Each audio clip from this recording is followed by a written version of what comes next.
Varahi silks వారి grand festive celebrations పొందండి 10,000 రూపాయలు ఆపై కొనుగోలుపై బంగారు నాణెం ఉచితంగా. సంక్రాంతి వచ్చిందంటే చాలు మన తెలుగు లోకిళ్ళు కొత్త వెలుగులతో కలకల్లాడుతాయి. ఉదయం భోగి మంటలు, సాయంత్రం బొమ్మల కొలువులతో పాటు ప్రతి ఇంట్లో కనిపించే అద్భుతమైన వేడుక భోగిపళ్ళు. 5 ఏళ్లలోపు చిన్నారులను కూర్చోబెట్టి వారి తల మీద రేగుపండును పోయడం మనకు తెలిసిన ఆచారమే. కానీ ఎప్పుడైనా ఆలోచించారా, అసలు పిల్లల తల మీద రేగుపండ్లు ఎందుకు పోయాలి? యాపిల్సో జామకాయలు ఎందుకు పోయకూడదు? కేవలం రేగుపండుని ఎంచుకోవడం వెనుక మన పెద్దలు దాచిన అతిపెద్ద సీక్రెట్ ఏంటి? ఇది కేవలం దిష్టి కోసమేనా, లేక దీని వెనక ఏదైనా సైన్స్ ఉందా?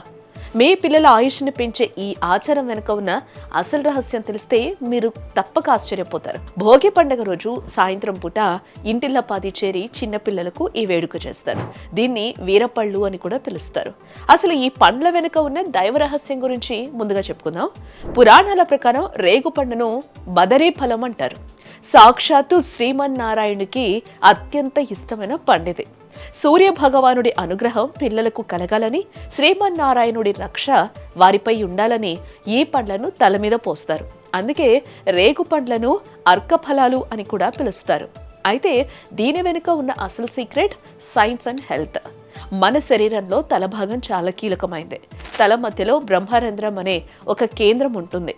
చిన్నపిల్లల్లో ఈ భాగం చాలా సున్నితంగా శక్తిని గ్రహించేలా ఉంటుంది. రేగు పండ్లకు విద్యుత్ శక్తిని, అయస్కాంత శక్తిని గ్రహించే గుణం ఎక్కువగా ఉంటుందని మన పూర్వీకుల నమ్మకం. గుండ్రంగా ఉండే ఈ పండ్లను తల మీద పోసినప్పుడు ఆ స్పర్శ ద్వారా బ్రహ్మరంధ్రం ఉత్తేజితమై పిల్లల మెదడు చురుగ్గా మారుతుంది. విశ్వంలో ఉండే పాజిటివ్ ఎనర్జీని పిల్లలు గ్రహించేలా చేయడమే దీని వెనక ఉన్న అసలు ఉద్దేశం. అంతేకాదు, సంక్రాంతి సమయం అంటే చలికాలం. ఈ కాలంలో పిల్లలు త్వరగా జలుబు, దగ్గు వంటి అనారోగ్యాల బారిన పడతారు. రేగు పండులో విటమిన్ సి పుష్కలంగా ఉంటుంది. ఇది రోగనిరోధక శక్తిని పెంచుతుంది, అలాగే జీర్ణ శక్తిని మెరుగుపరుస్తుంది. పండ్లను తల మీద పోయటం వల్ల కలిగే చిన్నపాటి ఒత్తిడి పిల్లల నాడీ వ్యవస్థను బలోపేతం చేస్తుందట. ఇక ఈ వేడుకలో రేగు పండ్లతో పాటు చిల్లర నాణేలు లక్ష్మీదేవి కటాక్షానికి, బంతిపూల రెక్కలు మనసు వికసించటానికి, చెరుకు ముక్కలు తీపి మాటలకు సంకేతంగా కలుపుతారు. ముఖ్యంగా చిన్నపిల్లలు ముద్దుగా తయారై అందరి మధ్యలో ఉన్నప్పుడు వారికి నరుల చూపు తగులుతుంది అంటారు. నరుడి కంటికి నల్లరాయి కూడా పగులుతుంది అనేది సామెత. ఆ చెడు దృష్టి పోగొట్టడానికి, వారి చుట్టూ ఉన్న నెగిటివ్ వైబ్స్ ని తొలగించడానికి ఈ ఎర్రటి రేగు పండ్లను తల మీద నుండి కిందకు జారవిడుస్తారు.